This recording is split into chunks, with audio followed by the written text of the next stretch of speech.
ဘောလုံးသမားမလို့ပဲဖက်ရှင်မော်ဒန်ပြုတ်လို့ရမည်ကစားသမား9ယောက်ထူးခြားတာတစ်ခုကတော့ထိုဘောလုံးသမား9ယောက်လုံးဟာလူမဲကစားသမားတွေကြီးပဲဖြစ်ပါတယ်ဟုတ်ကဲ့ပါနံပါတ်1ကဘယ်သူဖြစ်မလဲဆိုတာအဆုံးထိကြည့်ရင်တော့သိမှာပဲဖြစ်ပါတယ်နံပါတ်ကဂျူးစ်ဘယ်လင်ဂန်အင်္ဂလန်သားဘယ်လင်ဂန်ကတော့ထိုစည်းမှာမဖြစ်မနေကိုပါရမယ့်အနေထားပါဘောလုံးစကီးအပြင်ချုံမောတဲ့ရုပ်ရည်ရှည်လျားတဲ့အရန်မောင်းတွေကြောင့်ပြိုမရီတို့အသေးဆွဲဖြစ်နေခဲ့ရပါတယ်နံပါတ်4မန်ဖစ်ဒီဗိုင်းဆိုတာကတော့မန်ယူဘာစီလိုနာအက်တလက်တီကိုမက်ဒရစ်တို့မှာကစားခဲ့တဲ့တိုက်စစ်မှုတို့ဦးလည်းဖြစ်ပါတယ်ကလပ်အသင်းတွေမှာ6သွင်းနှုန်းက0ရာခိုင်နှုန်းဆိုပေမဲ့နိုင်ငံအသင်းတွေနဲ့ဆိုဖင်ကျွတ်အောင်ယုံပြီးတော့ကောင်းလွန်းတဲ့ကစားသမားပါသူရုပ်ရည်နဲ့ဖက်ရှင်ကတော့မိတ်ဆွေတို့မြင်တဲ့အတိုင်းပါပဲနံပါတ်3နေမာကတော့ထိုစင်းထဲမှာအသက်ကြီးဆုံးအနေဖြင့်ပါဝင်လာတဲ့ကစားသမားတစ်ယောက်လည်းဖြစ်ပါတယ်နေမာရဲ့ဘောလုံးစကေးကိုတော့အထူးတလဲပြောပြဖို့မလိုအောင်ထိသူကတက်တည်ပြခဲ့ပြီးပါပြီစကေးပိုင်းနဲ့နာမက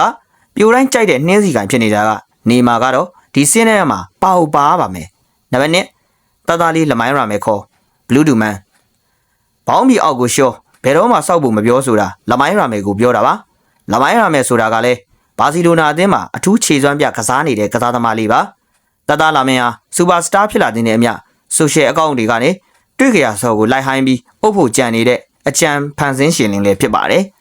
ယူဘာကလည်းကိုရီးယားအိုင်ဒေါအဖွဲ့ဖြစ်တဲ့အစ်ဇီအဖွဲ့ကစော်လေးတွေကတောင်ကြွေတာဆိုတော့18နှစ်အရွယ်လေးသာဆိုပေမဲ့တသားလာမင်းကလည်းမခေသူပါနံပါတ်1ဂျူလက်ကိုတဲ့ဒီဘာစီလိုနာကစားသမားကတော့စပင်ကီရောဖက်ရှင်မှာလမ်းတဲ့ကစားသမားပဲဖြစ်ပါတယ်ဖက်ရှင်ပွဲတွေဆိုရင်လည်းစိတ်ဝင်စားပြီးဖက်ရှင်ပွဲတွေကိုသူကိုယ်တိုင်ပဲတက်ရောက်ကလေးလာတတ်သူတူဦးလည်းဖြစ်ပါတယ်သူရဲ့အလားကြိုင်မှုကတော့တသားလာမင်းနဲ့ရာဖင်ညာတောင်ပြုံးသွားရတဲ့အထိ92ကြောင်တဲ့ကစားသမားပါ92ကြောင်နေလို့အထင်မသေးမိပါစေနဲ့ရုပ်ရည်ကတော့မိတ်ဆွေတို့မြင်တဲ့အတိုင်းပါပဲတကယ်ကိုယောက်ျားပြည်သားတဲ့ရုပ်ရည်မျိုးဖြစ်ပြီးတော့ခံရတဲ့ရုပ်ရည်ကိုပိုင်ဆိုင်ထားသူတူဦးလည်းဖြစ်ပါတယ်ဟုတ်ကဲ့ပါခင်ဗျာဒီနေ့အစီအစဉ်လေးကတော့ဒီလောက်ပါတယ်